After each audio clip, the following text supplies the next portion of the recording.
La notizia è arrivata solo nel tardo pomeriggio di lunedì. Con l'ultimo aggiornamento dei contagi, anche il distretto 2 Terme Colli rientra nella cosiddetta zona rossa, superando i 200 contagi ogni 100.000 abitanti. Scuole chiuse a partire dalla seconda media e 100% di didattica a distanza per le superiori anche nei comuni della cintura urbana, che comprendono Mestrino, Rubano, Selvazzano, Saccolongo e zone Terme e Colli.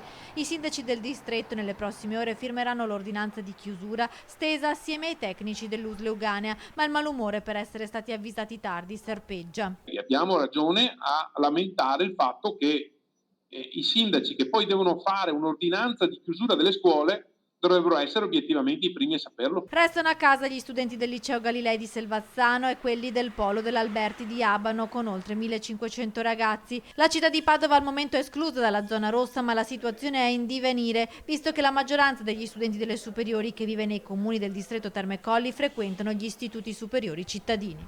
Ci saranno due fratellini, un fratello e una sorella, una che va in seconda media o in terza media e rimane a casa al 100% a fare DAD.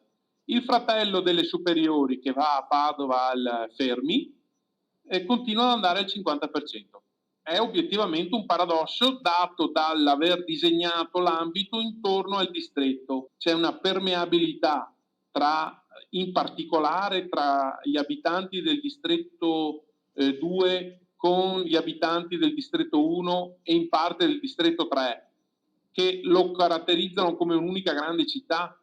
Quindi io ho l'impressione che nelle prossime ore potrebbe anche rivelarsi che i numeri aumentano anche qua con noi e quindi bisognerà prendere quel provvedimento, forse